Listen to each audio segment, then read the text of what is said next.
जितना प्रेम तुम इस हाड़ मांस के शरीर से करते हो, आधा भी अगर श्री राम से किया होता तो अब तक मोक्ष मिल गया होता। बस इसी एक वाक्य ने एक अंधे प्रेमी को युगों का महान भक्त बना दिया। वो पति जो आधी रात को उफनती नदी तैर गया, जिसे रस्सी समझकर जहरीला सांप पकड़ लिया, जिसने दीवार चढ़ने के लिए लाश पर पैर रख दिया। प्रेम इतना अंधा था कि उसे सही और गलत कुछ दिखाई ही नहीं दिया। ये कथा है 16वीं सदी के महान संत गोस्वामी तुलसीदास की। जन्म से ही अपशकुन माने गए 32 दांतों के साथ जन्म हुआ तो लोग डर गए। माता पिता ने त्याग दिया। संत नरहरि दास ने शरण दी, राम नाम सिखाया। लेकिन जवानी आई और रत्नावली से ऐसा प्रेम हुआ कि राम भी भुला दिए। एक दिन रत्नावली मायके चली गई। तुलसीदास पीछे पीछे पहुंच गए। बाहर बारिश हो रही थी और देर रात का समय था।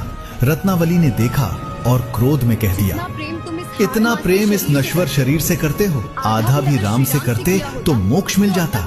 बस वहीं तुलसीदास टूट गए। उसी रात घर छोड़ दिया, सब त्याग दिया। अब प्रेम नहीं, अब सिर्फ राम की खोज। वन वन भटकने लगे। एक दिन सुना एक बूढ़ा रोज कथा सुनने आता है और कथा के बाद गायब हो जाता है। तुलसीदास ने पीछा किया। वो बूढ़ा पीपल के पेड़ पर चढ़ा और अदृश्य हो गया। तुलसी समझ गए ये स्वयं हनुमान है।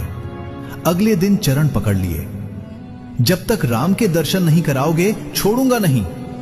हनुमान मुस्कुराए और बोले, चित्रकूट जाओ, वहीं तुम्हें प्रभु श्री राम के दर्शन होंगे। रामनवमी का दिन 2 सुंदर राजकुमार आए। बाबा तिलक लगा दो। तुलसीदास ने तिलक लगा दिया। वे चले गए। पास बैठे साधु बोले, जिन्हें खोज रहे थे वो अभी सामने खड़े थे। तुलसीदास स्तब्ध आंखों से आंसू वहीं बैठकर रोने लगे। तभी पूरा वातावरण प्रकाश से भर गया। स्वयं श्री राम और लक्ष्मण पूर्ण दिव्य रूप में प्रकट हुए। तुलसीदास नतमस्तक। और उसी दिन से रामचरितमानस की रचना आरंभ हुई।